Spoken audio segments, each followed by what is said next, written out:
Domingo, o rompimento da barragem em Brumadinho completou 7 meses. 270 pessoas morreram na tragédia, mas além das famílias destruídas, ambientalistas alertam que os danos causados ao meio ambiente podem ser ainda maiores que os impactos provocados pelo rompimento da barragem de Fundão, em Mariana. As famílias convivem com a dor eterna de centenas de mortes. O impacto ambiental é ainda imensurável. O engenheiro ambiental já acompanhou outra tragédia semelhante. Mesmo trabalhando no desastre de Mariana, a perplexidade de Argemiro ainda é grande com Brumadinho. Apesar do volume de rejeitos de córrego do Feijão ter sido menor, o estrago não foi pequeno.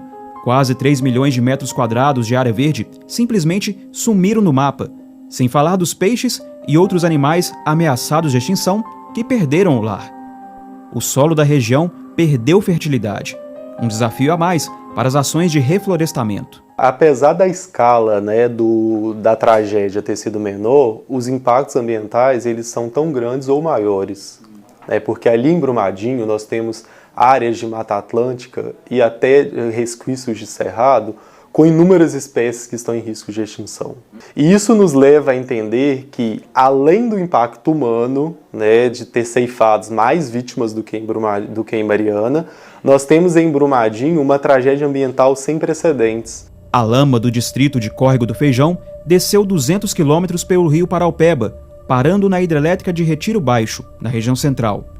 Passados 7 meses da tragédia, ainda não há previsão para o retorno do consumo de água do rio. A ameaça de desabastecimento na região metropolitana está presente. Um desastre dessa magnitude causa impactos diretos e indiretos.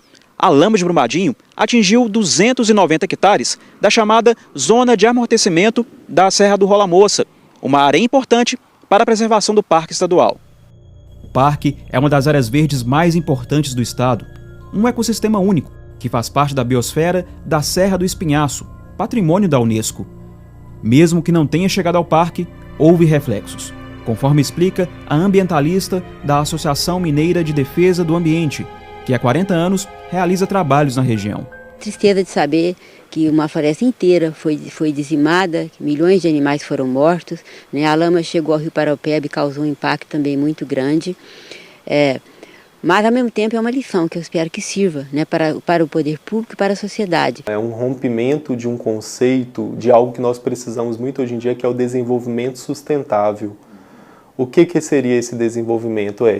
Utilizarmos os recursos florestais, recursos naturais, para a sobrevivência e a subsistência das populações atuais, mas também resguardarmos esses recursos naturais para as populações subsequentes. E agora nós vamos para a redação do portal MB News saber quais são os destaques de hoje com a Heloísa Gomes. Bom dia, Elo! Bom dia, Lília. Bom dia a você que nos acompanha aqui no Jornal da Manhã. E hoje vamos começar falando de política.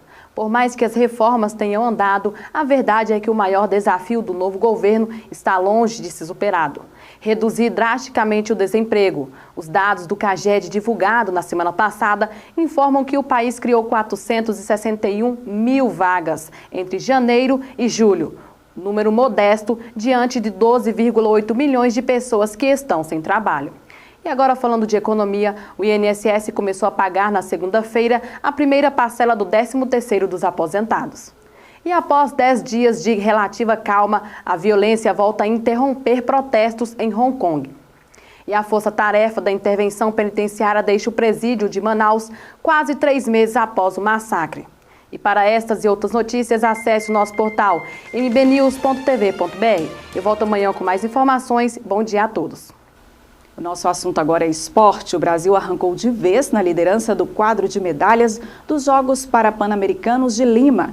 A delegação brasileira, que é a maior da história, com 337 atletas, busca pela 4ª vez o topo no quadro de medalhas. 26 desses atletas treinam aqui em Minas Gerais e nós vamos conhecer um pouco da história deles agora, numa série de reportagens que exalta, sobretudo, o amor ao esporte.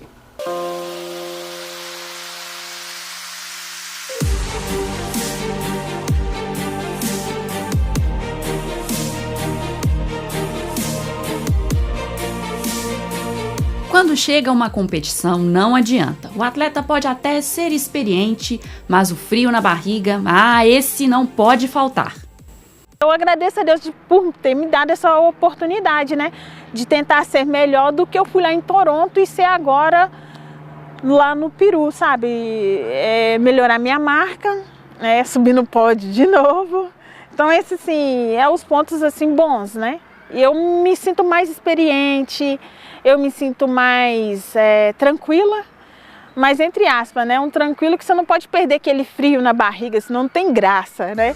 A mineira Isabela Campos, do arremesso de peso, treina no Centro de Referência Paralímpico da UFMG, estrutura de ponta que ajuda não só no desenvolvimento da atleta, mas também no crescimento do esporte paralímpico em Minas.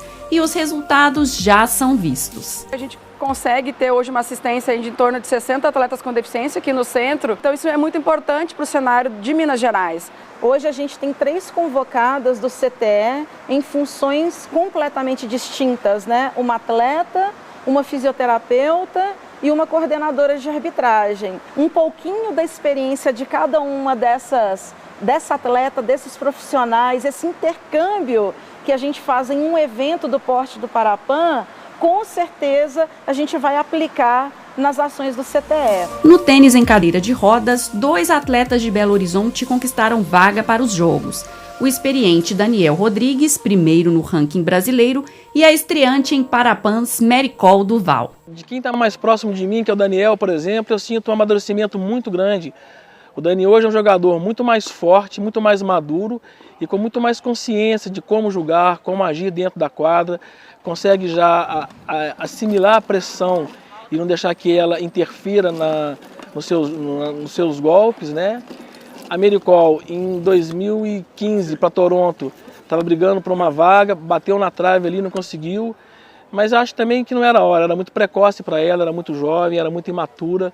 Hoje está bem mais madura, bem mais consciente das coisas que ela precisa fazer.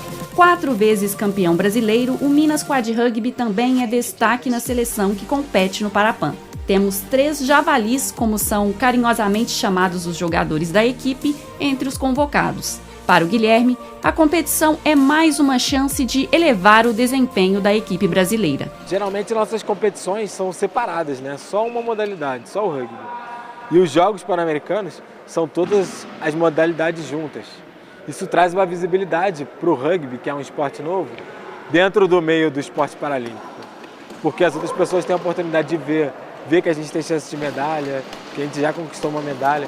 Então estar ali interagindo com outros esportes, com pessoas que já patrocinam outros esportes, é uma oportunidade de aumentar nossa visibilidade e mostrar que o nosso trabalho está sério, maior e melhor. Saindo de BH para Uberlândia, das quadras para as piscinas, também encontramos mais atletas que podem garantir medalhas na competição.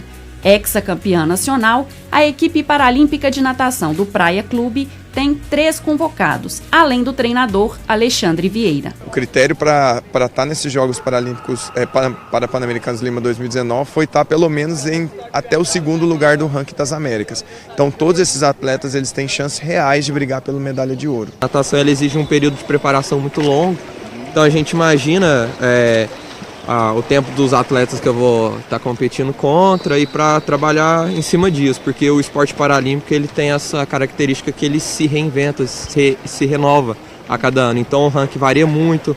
Em um ano você pegou uma medalha com tempo, depois para conseguir aquela medalha você tem que melhorar bastante, então é nisso que a gente foca. Os treinos pesados no Clube Desportivo para Deficientes de Uberlândia garantiram 7 das 21 vagas na equipe nacional de halterofilismo. Sucesso que também é fruto dos investimentos em estrutura feitos nos últimos anos. Nós treinava, não era num banco oficial, não tinha um suporte, o professor pegava a barra no chão para entregar para a gente, e de quando nós começou para frente de 3 anos até hoje, que vai inteirar 17 anos, mudou muita coisa. Hoje os bancos são oficiais, as anilhas. Em Uberlândia hoje funciona um centro de referência em halterofilismo paralímpico, que é uma parceria entre a Prefeitura Municipal de Uberlândia e o Comitê Paralímpico Brasileiro. O comitê entra com a estrutura, com os equipamentos de competição e treinamento para a gente, e a Prefeitura dá toda a estrutura, desde o profissional até mesmo a estrutura de VRs que os meninos precisam. É claro que quando o atleta chega no alto rendimento, ele consegue uma bolsa nacional, isso faz com que incentiva cada vez mais o atleta se manter entre os melhores e ele sempre almejando os melhores resultados internacionais. É claro, o último resultado é a Paralimpíada que a gente tanto sonha.